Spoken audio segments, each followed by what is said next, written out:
Well, there's been a lot of news in 2025. One of the biggest couple of stories that we've had, obviously, is related to commercial aviation safety. We've had a number of plane incidents in 2025.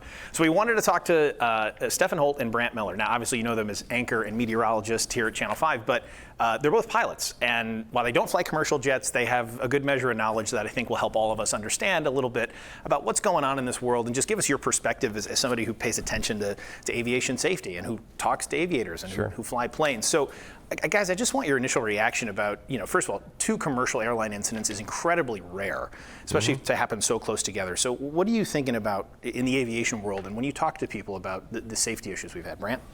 I think a lot of this is coincidence. Yeah. We just happen to have these incidents, and they're not related to each other. And when you see the incredible number of airplanes, that as we sit here right now, there are thousands of airplanes in the air. Actually, I've got it right here. 16,000 airplanes right now. That's it? As we're having this conversation, are up right now. I mean, it's a ton. Yeah, and the sky's a big place. Yeah. It suddenly gets really small when it's you and another airplane really close to each other. And I don't know, I can't speak for you, Stefan, but I've come close to other airplanes many times. And we have technology now that's made it more safe. We are in a better place with safety in the sky of avoiding other airplanes than we ever have been. For years, there was TCAS, which is something the airliners had.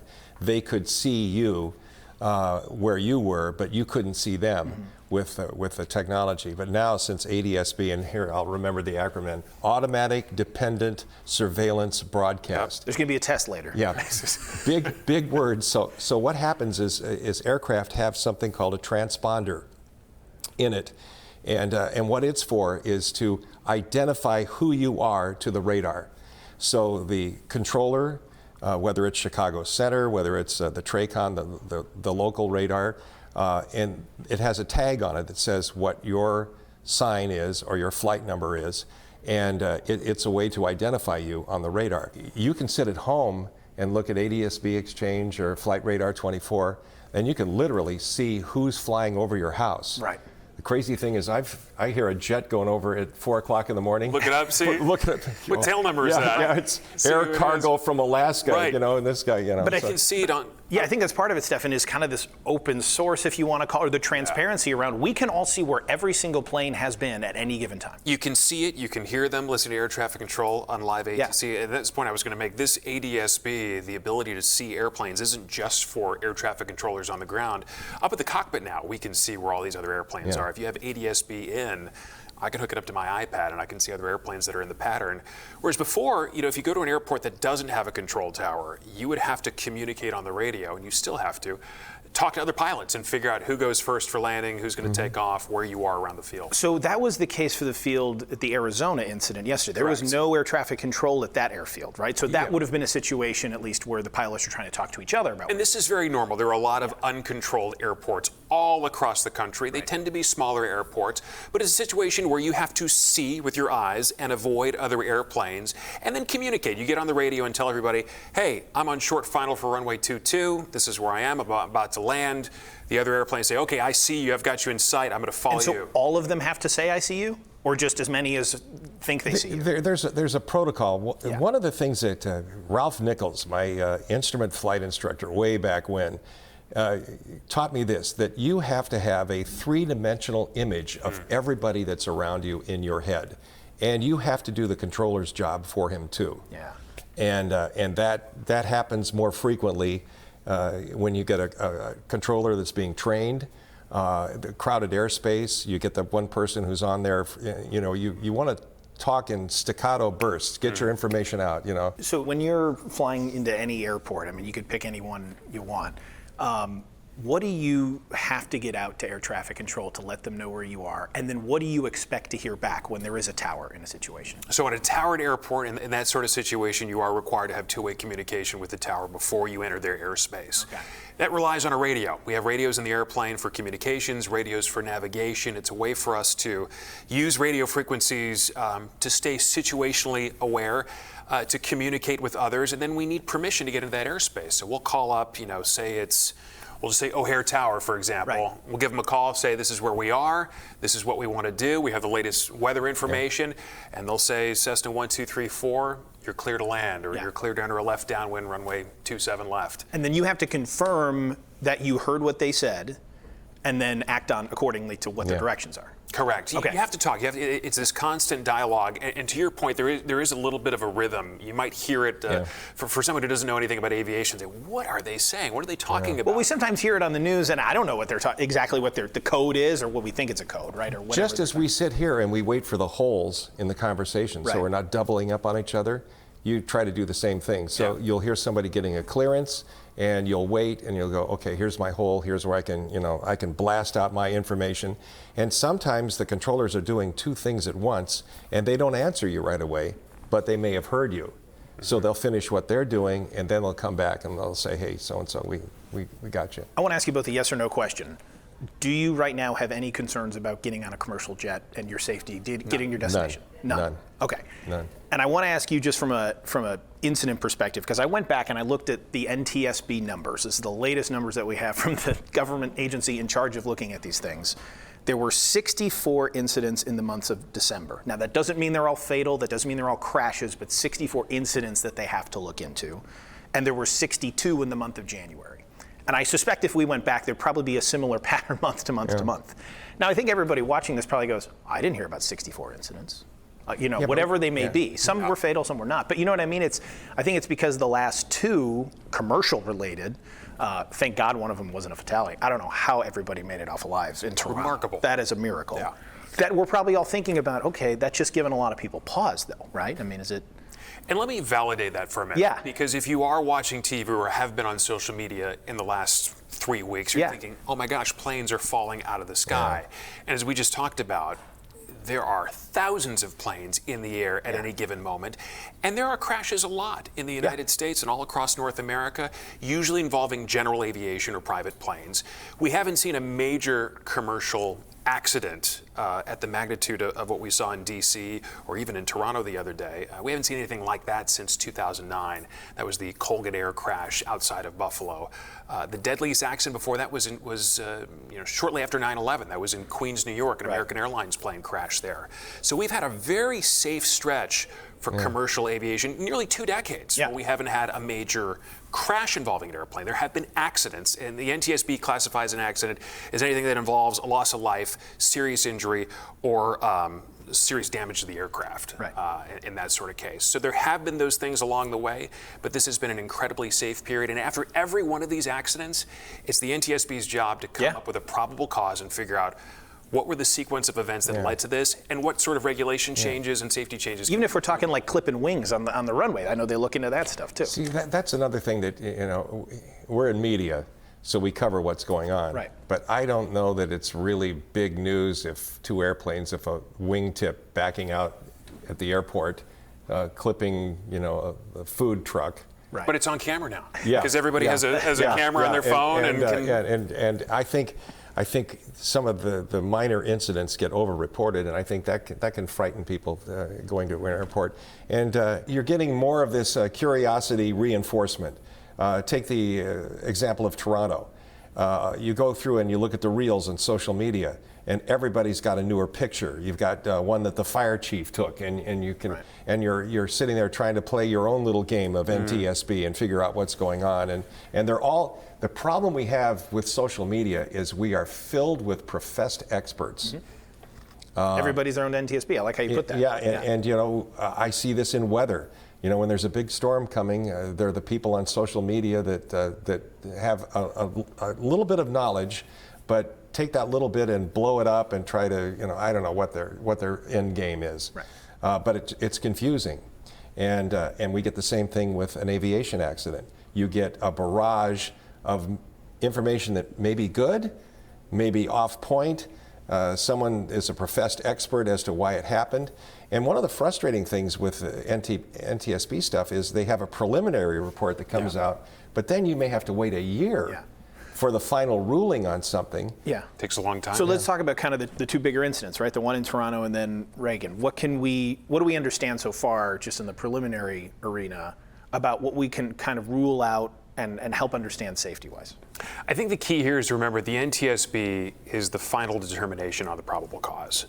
And that takes, as we just said, you have the preliminary report usually out in the first 30 days. The final report takes a long time because they have to go through all of these different elements to figure out what led up to that accident sequence. So, they're going to look at the weather. They're going to look at the human factors, the pilots that were at the controls. What was their experience level? Had they landed in a crosswind before? They have, but, kind of what kind and how recent? Yeah, look at those things. What was their rest like the night before? They have to look at all of these myriad of options to try to figure out what led up to this sequence. And remember, National Transportation Safety Board, not just airplanes, it's trains and and pipelines.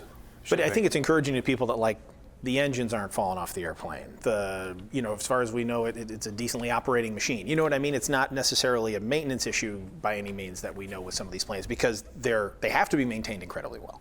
There's a whole sequence of things that these owners and operators have to go through to make sure the planes are inspected, that they're maintained properly, that they can keep their airworthiness certificate active. And those all fall under the regulations that are currently under the FAA. But again, when the NTSB comes out with their final report, they may recommend the FAA take further steps to create more safety layers. They may look at something and say, hey, this is an opportunity that we can train pilots better to handle these sorts of situations. So each one of these crashes presents an opportunity to learn something. Yeah. And it's a constant learning process. Yeah, so one of the things I think all of us were struck by is the amazing work of the crew, especially in Toronto, getting everybody off that plane quickly. So the 21 injuries, but everybody survived. I mean, what did you guys take away from that and the amazing work that they did? How about the fact that everybody listened? Everybody there were some people that wanted to take their luggage with them. But, the whole thing, how many times you've been on a plane and you hear the seatbelts unbuckle before they ding? Yeah. It's like you want to get up and get your bags first. No, there's no hurry here. Keep your, and people argue, about putting up their tray table at the last minute. And, think about the stuff that's there for your safety.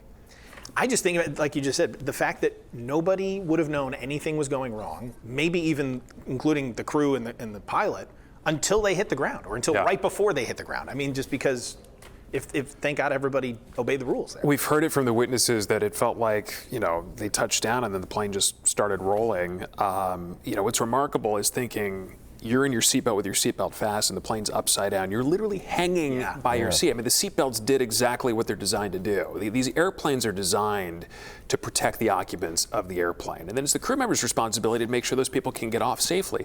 So when you're flying on the airlines and you hear that safety briefing and they're talking about locate your exit nearest you, or this is where the oxygen masks are, that's an important part of making sure you're safe. I have no doubt that people are paying way more attention to that in the last couple weeks than maybe they ever did before. Take your headphones off, put your book down just for a couple minutes. And if you sit in an exit row, YouTube has so many, I've taken cars apart with YouTube. Yeah. I've taken electronic stuff apart. I wonder how you do that. Well, let's see, it's there on YouTube. Look it up. But look at the YouTube on how to open an exit door on an airplane. If you sit in an exit row, the flight attendants will say, can you, in an emergency, blah, blah. But you look up there, are you going to, at the last minute, read the instructions? Let's see. Right. Put tab A into tab B. Go on YouTube and look at how do I open the exit? How do I deploy the slide? How do, learn. Makes a difference. Yeah, learn stuff. Seconds matter. I mean, in that situation where you need to evacuate an airplane quickly, seconds matter. When I was a kid, you youngsters. The Wright brothers were there? Yeah, we used to strap ourselves with leather belts up on the wings. But people got dressed up. Yeah. People got dressed up to get on an airplane. Big deal. It was a big deal to go to Sunday dinner in Portland, Oregon, where I grew up. You'd go to the airport. There was a restaurant at the airport. You could watch the airplanes, and you'd see people getting on, and you see some of those old pictures. Now, it's like down here somewhere with the bus. Oh, it's tough. It can be tough in coach, And it's still incredible, though, Yeah. to think about. I always say aviation is one of the biggest team sports. To get an airplane off the gate, delayed on time, it takes an army of people. It's true. on the ground, in the cockpit, in the cabin, in the air traffic control tower, at the radar facility. It really takes a lot of people to get that plane off the gate. And doing it over and over and over. Let me tell you something. When I was a kid, I grew up building model airplanes in my basement, going outside and watching the planes fly into O'Hare, big 747s, DC-10s, wheels down, getting ready to land. It's still cool. I think all of us have that little kid inside of us that thought, man, that'd be cool someday to fly an airplane. And that passion, again, is what drives all of us to do the best we can to be professional, whether you're a private pilot or a professional airline pilot. You want to have that level that you treat it with the respect that it deserves. A crazy thing, I was working at a radio station in Denver. I was doing afternoons, and Top 40 rock and roll station got switched to nights. I was sitting in my apartment, I'm going, okay, I'm like 21, 22. Go back to like 10 years ago? Yeah, 15 years ago? I said, do I go back to school? And I'm watching some movie about bush pilots in Alaska. Yeah. And I thought, maybe I want to do that. Opened the yellow pages up, found a flight school at the Stapleton, the big airport in Denver, and I said, hey, of course they said, sure, come on out. Come on up. We want your money. Right. So that's how I got started. That's how I got started. Wow, that's cool. Two cool origin stories. Yeah. I want to ask one more question related to kind of another story I think that ties into this aviation thing. That's drones. So I think the airspace in general is becoming more crowded with you name it. I mean, of course, we're really thinking about Reagan because of how crowded that airspace has to be and the intense restrictions around that airport. But what do you guys think about as we're gonna have more drones in the air? We're gonna have commercial drones. It's gonna be a more crowded place to navigate. And how do you see pilots navigating that, the FAA, I mean, literally and figuratively navigating what this new world is going to be as we're all trying not to hit each other in the air? Well, they're supposed to be, below 400 feet. So if you order off... We know people break that rule, right? Yeah, I mean, they do. Yeah. They do. Yeah.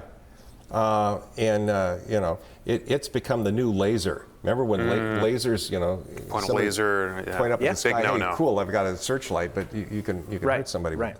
But the drone thing, look at the firefighting plane in LA in the fires. Hit the drone, it was grounded. They couldn't use it because it put a hole in the wing where it whacked it. And again, you're not communicating.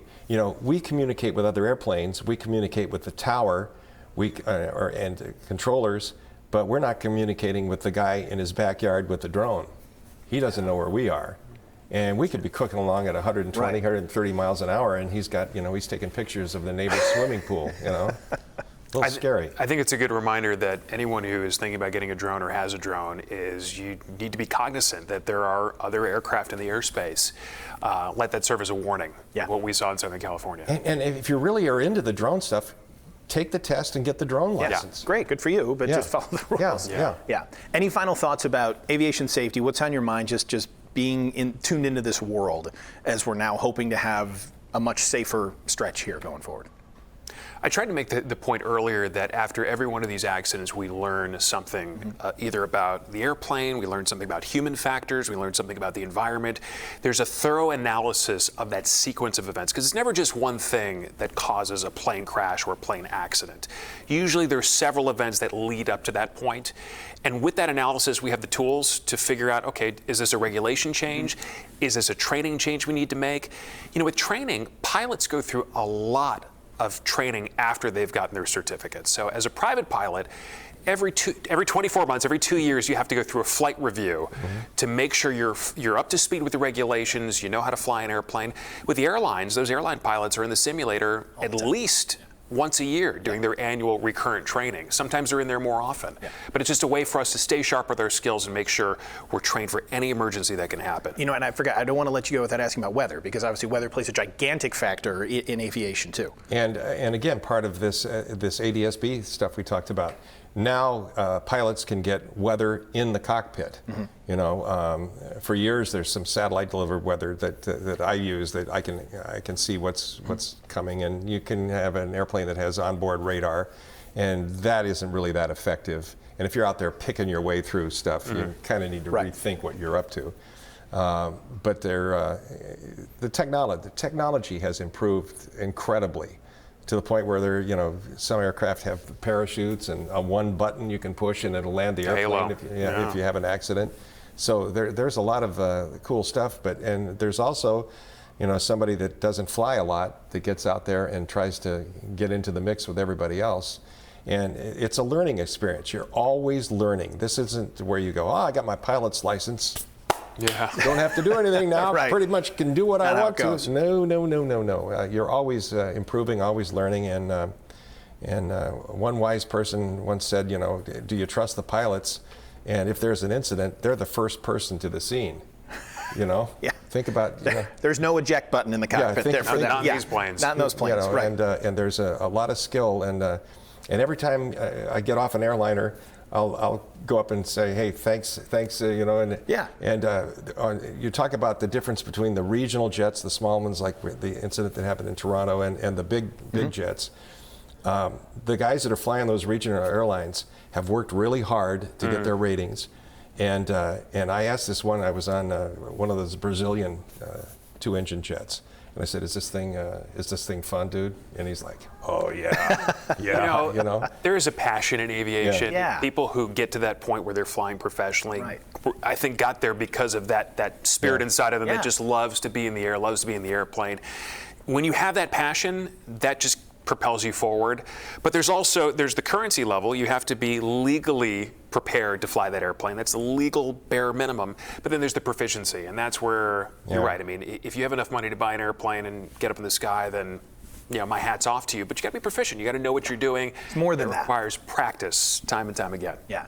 Well, thanks for your insight, Brant and Stefan. Appreciate it. Thank you. Thanks, Alex. Let's fly somewhere. Yeah, where are we going? Let's do it. Somewhere warm. Please.